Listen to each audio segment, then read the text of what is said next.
Greetings, Remnant Church and online family. Welcome to the Midweek Refuel, where we seek out the ancient wisdom because, well, let's face it, modern wisdom often refuses to acknowledge its own leaps of faith.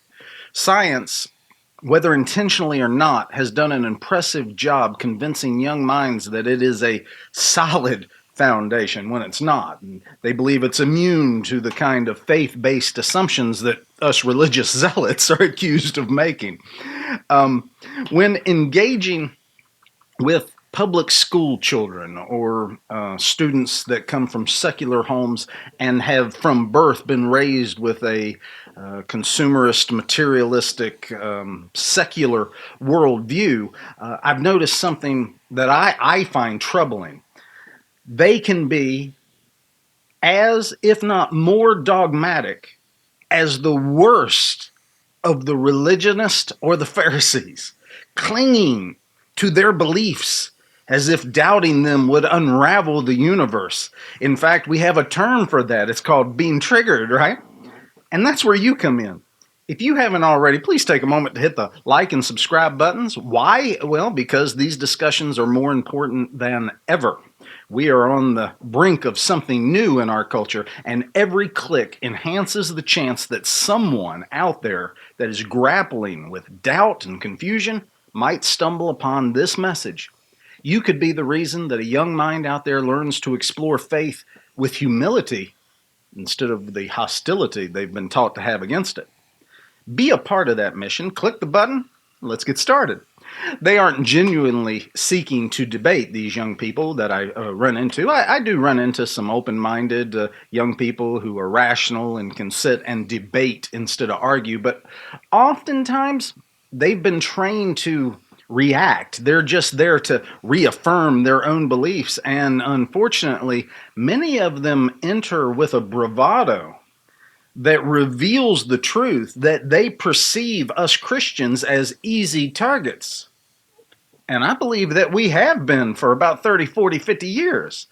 Perhaps in a world of mega church followers and where people choose their spiritual place of learning based on the great music, this has indeed become the case. Warning to you all, I eat meat. Most Christians haven't examined their own position long enough or hard enough to even articulate a coherent defense of their faith. The moment you sincerely begin to dismantle the secular belief system, they tend to vanish, usually after resorting to calling you names and personal attacks, calling you religious zealot and idiot and these things. I won't even give you the full list of what I've been called online. What they express to believers, the way they talk to Christian people, would trigger them, would provoke them all if a similar intensity and ignorance were directed at, let's say a cross-dressing book reader at a library event. I believe many people think science is grounded on some sort of stable foundation that is more certain than the leap of faith made by religious individuals. I remember one time when I was buying some school supplies from Barnes & Nobles in Cary, North Carolina. This was years ago, so this person's no longer there. I had an interesting encounter with the checkout person. At that time, we homeschooled our kids, and I wanted them to be knowledgeable in both science and religion. I'm not a proponent of what they call it unschooling. No, we schooled using the old methods, and it paid off. Son graduated summa cum laude with an engineering degree from State University. When it was time to teach them about evolution, we drove to the bookstore and purchased the source material itself, On the Origin of Species by Darwin. I wanted them to read it. We also bought a book that defended his perspective and another that discussed the limitations of his evolutionary theory. I wanted them to be well-rounded, much different than the education system of today that is full of ideology and crud. I have no fear that knowledge will draw my children away from God because I've taught them to think. God is logical. The greatest thinkers in human history believed in at least one God, and many were deeply Christian. But back to the story. When we reached the counter, the shine, you know the look, the medically induced happiness vanished the moment the cashier spotted the anti-evolution book. He turned arrogant and smug. He even got angry. I guess you could say this was before this word was a colloquialism, but you could say he was triggered. With a proverbial manure-munching grin, he remarked, "After you're done reading this," waving the book dismissively as though it were a pulp magazine, "why don't you come back and enlighten me on how Darwin was wrong?" Unquote. You might think, and you might be right, that I could have misinterpreted his tone, but I would only agree with you if his tone had not been so full of condescension. This is how modern science is taught today, condescendingly, as though it is the measure by which all things are measured, the rule by which everything is measured. It isn't simply presented as one perspective among many or a method of inquiry. It's delivered as unquestionable truth, immune to scrutiny or critique. You remember Fauci, trust the science, trust the science, trust the science, the mantra of idiots. This is also how the woke media is treated. It's not a dialogue, it's a decree. This is how our children are taught to accept prevailing narratives without ever questioning the narrative, without ever digging deeper into the narrative to see if there's actually a foundation under there that holds up. Unfortunately, this is where I believe many Christians falter as well. Too often, we are unprepared to engage with these narratives critically. We either shy away from the conversation completely, fearing we'll lose, or we respond with the same condescension that we perceive directed at us. However, we have no reason to fear knowledge or dialogue. God is the source of all truth, and every genuine pursuit of truth will ultimately lead us back to Him. Christians are not afraid of truth. It's the other guys who are. Augustine understood this. He didn't shy away from the tough questions or pretend to even have all the answers. When confronted with the mysteries of God, like the Trinity itself, he approached them with a humility and a reverence and a willingness to think deeply. And that's the example that I believe we should follow, whether we're engaging with science, cultural ideologies, or even the spiritual mysteries. How many leaps of faith does science have to take to get us where we're at? Well, I'm so glad you asked. Let us count the ways. If you pay attention, you'll see that many of these leaps of faith are the exact same reasons thoughtful individuals believe in God. Just as science depends on unprovable assumptions or leaps of faith, so does every other world view, each and every one, including yours, including mine. The difference lies in how well each system of thought aligns with the reality that we experience. Now, let's explore a little further. For science to achieve anything, it must assume several things, also known as having faith in those things. Let's list them. 1. The principle of naturalism states that the natural world is all that exists and that all phenomena can be explained in terms of natural causes and laws. This principle is a starting point, an assumption that shapes how one interprets evidence and how one constructs explanations. Galileo himself stated, quote, "I do not feel obliged to believe that the same God who has endowed us with sense, reason, and intellect has intended us to forego their use," unquote. Galileo's insight reminds us that science, when rightly practiced, does not negate God, but rather reflects the logic and order that He built into creation. 2. The uniformity of nature asserts that the laws of nature remain consistent across all time and all space. The same physical laws that apply here and now, today, also hold true in the distant past and in faraway galaxies. Well, since we cannot directly observe the entire universe throughout all of time, this assumption is crucial for making predictions and understanding the universe's history.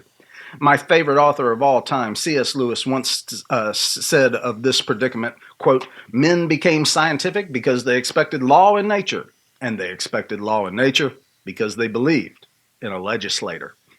3. The reliability of our senses and our reason.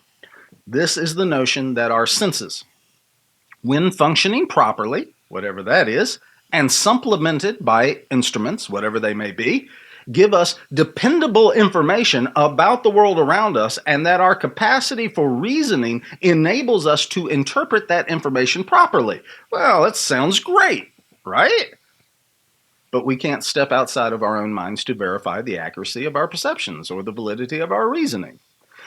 The rule with which we measure is measuring the rule with which we measure. That Pandora's box is why philosophy seems to have devolved into epistemology, or the study of knowledge, its nature, its origin, and its limit. How do we know? As Alvin Plantinga famously observed, he is, in my opinion, the preeminent theologian of our age. He says, naturalism and evolution together provide a reason for rejecting the idea that our cognitive faculties are reliable. But then, if you can't trust your cognitive faculties, you can't sensibly believe in naturalism and evolution. It's self-referentially incoherent, unquote. Why contemplate the good life, which was the original purpose of philosophy, or ultimate truths, if you aren't even sure about anything outside your own skull, and you're not sure anything outside your skull even exists? Plantinga's insight highlights that even the naturalist must take a leap of faith when relying on reason to explain the reality around him. 4. The value of empirical evidence. This emphasis on evidence obtained through observation from our senses and experimentation as the primary basis for that knowledge about the world has been incredibly successful, has it not? However, it has also isolated us from other sources of knowledge, such as intuition, revelation, and authority. Or as John Lennox has written, and quoting C.S. Lewis, he says, far from hindering the rise of modern science, faith in the Judeo-Christian God encouraged it. Men became scientific because they expected law in nature, and they expected law in nature because they believed in a lawgiver, unquote. 5. Finally, the one that kicks the supports out from under it all, the existence of an objective reality at all, is a fundamental leap of faith. This one might be a little hard to swallow. It is the truth, though. This fundamental philosophical assumption is difficult, if not impossible, to prove definitively. All you truly have is, I think, therefore, I am. Lewis would have said, quote, unless I believe in God, I cannot believe in thought, so I can never use thought to disbelieve in God, unquote. We Christians also make fundamental leaps of faith to shape our worldviews. We admit it.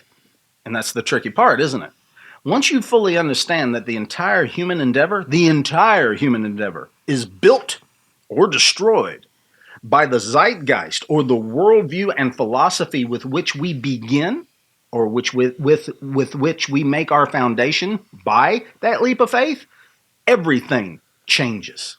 You are no longer debating topics and ideas that cannot be proven one way or another. Once you recognize that all human thought depends on certain leaps of faith, you gain the wisdom to start seeking the worldview that best explains reality as you experience it. The question shifts from which system claims to have all the answers to which system can make sense of the questions themselves. One of the greatest leaps of faith for Christians is the concept of the Trinity. However, before we delve into it, I want you to know this. The mystery of the Trinity has benefited me more than any complete understanding of it ever could. Over the years, grappling and thinking about and with the Trinity has helped me value relationships. It has helped me appreciate unity amid diversity, and it has helped me to embrace humility in the presence of the infinite. The Trinity shows us that relationships are not an afterthought. They are at the very heart of reality, just as the Father, Son, and Spirit exist in perfect harmony and love We are called to reflect that unity in our relationships, embracing diversity without division. The Trinity reminds us that our connections with others are sacred, not accidental or incidental. By loving one another, we reflect the relational nature of God Himself. The Trinity is not merely a theological abstraction. It serves as the lens through which we can grasp the significance of love, community, and purpose. It teaches us that relationships lie at the very core of existence. After all, God Himself exists eternally in a relationship of Father, Son, and Spirit. It also reminds us that some truths are so profound they can only be approached with reverence and awe and accepted with a leap of faith. Augustine does not answer the question, what is the Trinity? No one has, no one will. Instead, he humbles himself and states, rare is the soul that in speaking of a Trinity knows what it is saying, unquote. After we read today's selection, you will hear Augustine describe the Trinity as being something akin to being, knowing, and willing. Being, knowing, willing. Each of us possesses these three aspects within us or as a part of us, a trinity within. We are, we know, and because we are and know, we can will or act. Just as God is, Jesus is the logic through which we understand, and the Spirit is that through which that will is made manifest. Through this trinity of ourselves, we imprint upon this malkuth, or this reality, what was once nothing more than a thought within our trinity-like system. Augustine is acutely aware that his example falls far short of the glorious and mysterious truth. He is not attempting to present it as a definition, but rather as a spiritual and mental exercise. He delineates the boundaries of his thoughts when he says, quote, but when he has found some meaning in this analogy and acknowledged it, let him not think he has discovered what is unchangeably known and unchangeably willed, unquote. The error in his example is what they call the equivocation fallacy, which is described as follows. The equivocation fallacy, I've had tooth work done this week. The equivocation fallacy occurs when a single word or concept is used with different meanings in various parts of the argument. It's a sleight of hand. For instance, the terms being, knowing, and willing refer to human faculties or traits that are not equivalent to the persons of the Trinity. Equating the two can obscure the distinctions within the Trinity or oversimplify it into mere philosophical categories. It also risks crossing the line into the heresy of modalism. The study of the Trinity has fascinated me for years, and yet I hold only a fleeting shadow of a paradox in my mind, and that shadow of holiness illuminates everything else. Some systems of thought lead to the gulags, while others lead to the Gestapo and gas chambers. Some lead towards a caste system, where a child born into poverty is told that their worth is fixed by birthright and cannot rise beyond it, because, of course, karma must have decreed it. Others elevate the individual to godlike status, resulting in the tyrannies of selfishness, where the poor die nameless in the streets because survival of the fittest becomes the only moral code. And let's not forget the secular materialists who worship at the altar of progress. Their systems create sprawling, lifeless metropolises where community withers and everything becomes mechanized, commodified, and devoid of any meaning. After all, if we're merely atoms in motion, why bother with morality at all? Or consider the utopian collectivists who promise equality but deliver re-education camps and breadlines, asserting that human freedom is the price for harmony. The Trinity, on the other hand, is the antidote to every one of these soul-crushing systems. It doesn't exalt the individual above the collective or crush the individual beneath it. It perfectly balances unity and diversity, equality and distinction, being and relationship. In the Trinity, we find the blueprint for a system that doesn't degrade humanity into a cog in the machine or inflate humanity into a little god. Instead, it exalts us as beloved creations made in the image of God, who is both infinite and relational. Would you prefer to live under a worldview that views you as an expendable pawn for the greater good? Or one that demands you claw your way to the top no matter how many others you trample upon? Or one that denies there's any good at all in the universe? The Trinity rejects all these false idols and instead directs us towards a God who embodies love, relationship, and purpose.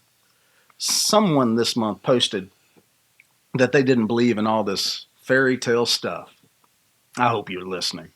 Because, my dear friend, I hate to be the one to inform you. It is all fairy tales. Pick the one that makes sense of the world you live in. Pick the one that doesn't leave you in despair when the lights go out or in denial when they turn on. Pick the one that doesn't require you to suppress every gut feeling that you have about justice, beauty, sex, and meaning. Let me tell you, the fairy tale where everything just exists by coincidence, where the cosmos emerged from nowhere for no reason, and where your life is merely a blip of random atoms colliding together. That's a story too. A rather bleak story, if you ask me. It's a tale where nothing you do holds significance. Love is just a chemical illusion, and all your suffering is simply a statistical inevitability. What a fairy tale that is, huh? Or perhaps you prefer the fairy tale of progress, where humanity is continuously marching toward perfection. Of course, that narrative conveniently overlooks the little plot twists like world wars, genocides, and environmental disasters, all authored by the same rational beings who were meant to save us. Fairy tales indeed. Here's the difference, though. The Christian fairy tale actually has a hero. It features a beginning, an ending, and an ending that clarify the chaos in the middle. It presents a king who doesn't just sit on his throne, but actively steps into the story to redeem it. It embodies love that isn't reduced to mere instinct and sacrifice, that isn't a senseless tragedy. It's the only story out there that explains why I'm here, what went wrong, and how it will be made right. So yes, my skeptical friend, I believe in fairy tales. The question is, why are you pretending that you don't? For those who are a little uncomfortable with the fairy tale language being applied to Christianity at all, let me settle your fears and your nerves by telling you this. Fairy tales can be real, and myth is often more real than the so-called facts of the modern mind. When I say myth or fairy tale, I'm not referring to a fictional tale meant to entertain little children. I'm referring to a profound, timeless truth expressed in narrative form. Myths can be fictional. Myths can be factual. Myths are the stories that explain who we are, where we come from, and why the world is as it is. They resonate with the soul in a way that raw data never could. They're not less than true. They are the truths that echo so loudly in the human heart that we can't help but retell them endlessly. C.S. Lewis, a man who once scoffed at Christianity as a fairy tale, eventually came to understand it as the true myth. He realized that the gospel fulfilled everything that myths and fairy tales pointed towards throughout history. The longing for good to triumph over evil, for a savior to come and rescue the lost, for a happily ever after that does not fade with time. All of it finds its fulfillment in Jesus Christ. The gospel is not just another fairy tale. It's the fairy tale that came true. If that still makes you nervous, let me ask you this. Would you rather live in a world where there are no fairy tales? A world where dragons are just oversized lizards, where knights never take up a cause greater than themselves? and where there's no such thing as a happily ever after. A world where the best you can hope for is to eke out a little comfort before you disappear into the void. No thanks.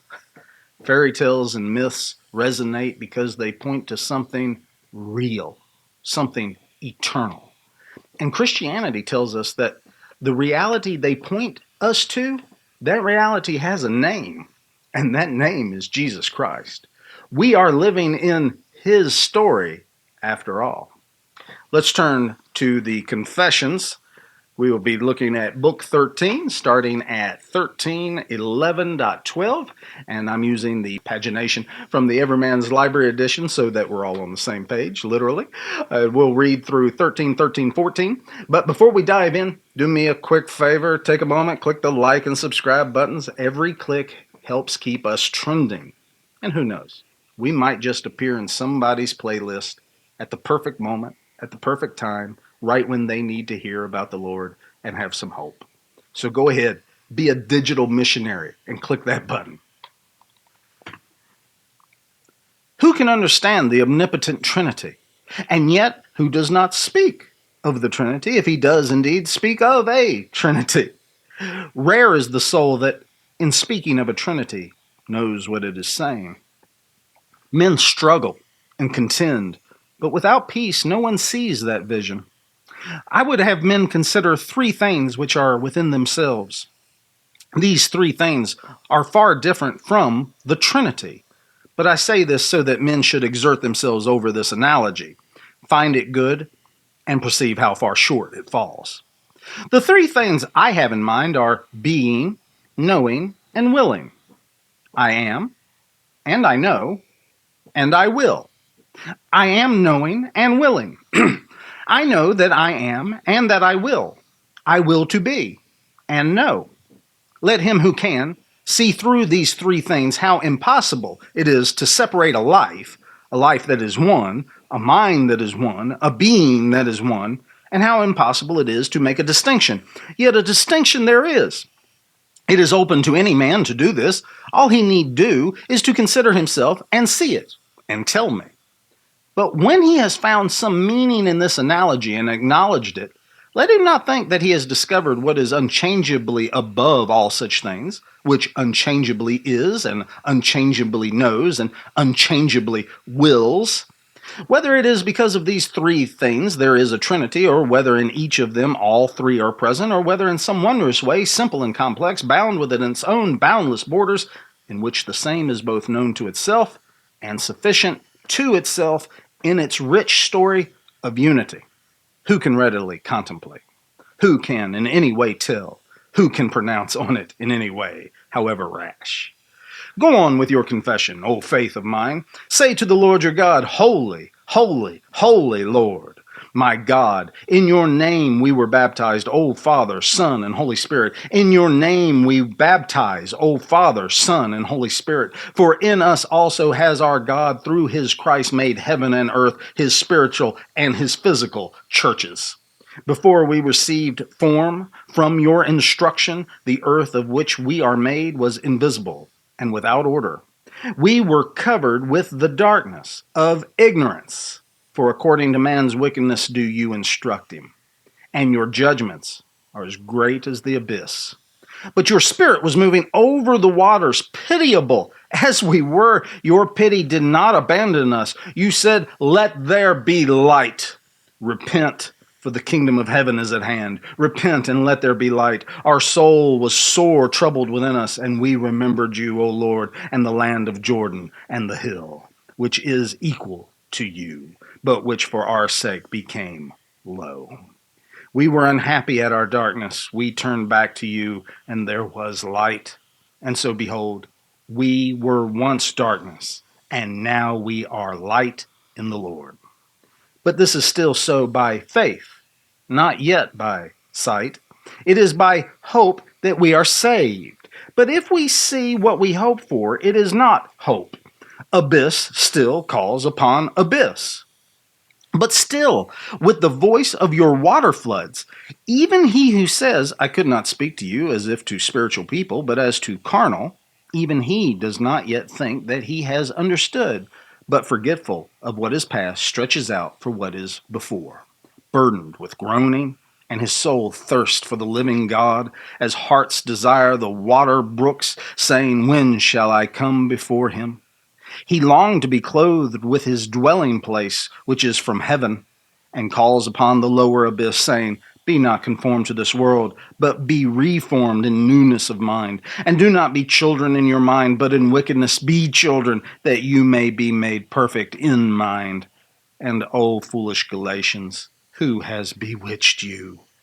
But all this he says no longer in his own voice. It is in the voice of you who sent down your Spirit from on high, through him who went up on high and opened the floodgates of his gifts, so that the waters of the flood should make glad your city.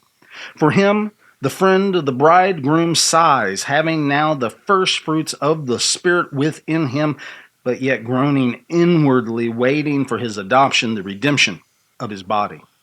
It is for him that he sighs, being a part of the bride's body. It is for him that he is jealous, being the friend of the bridegroom.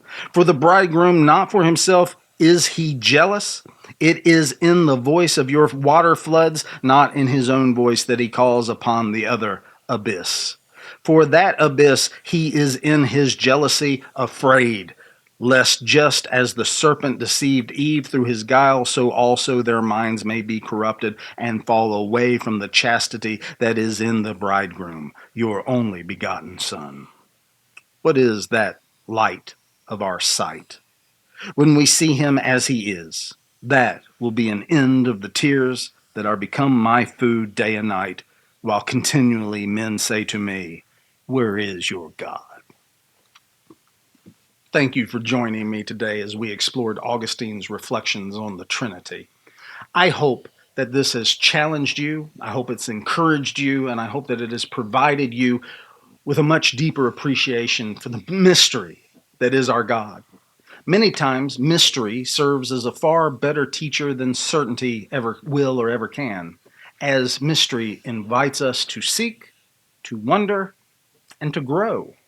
It takes courage to confront what we do not know, but the alternative is stagnation, a life that accepts shallow answers and misses the depth of truth.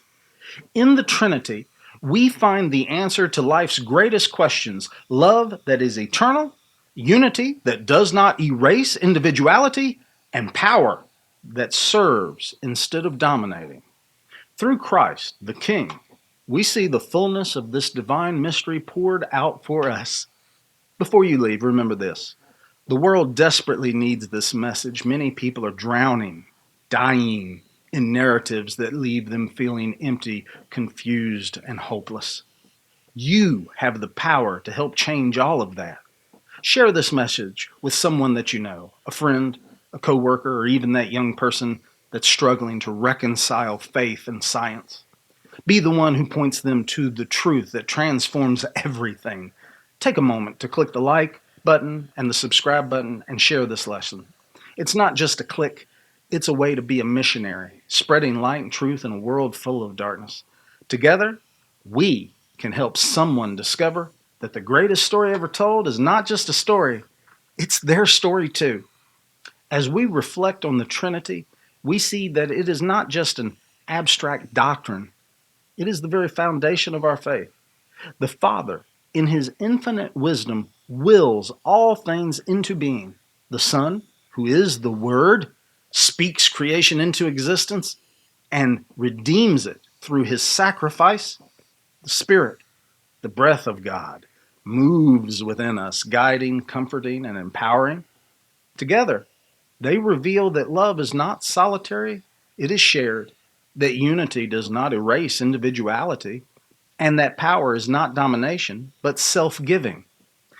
And at the center of this divine relationship stands Christ, the King who reigns with humility, the Word who became flesh to rescue his people, and the Lamb who was slain, yet lives forevermore. Through him, we see the fullness of God, the heart of the Father, and the power of the Spirit poured out on us all. So let us proclaim with joy and reverence, Christ is King.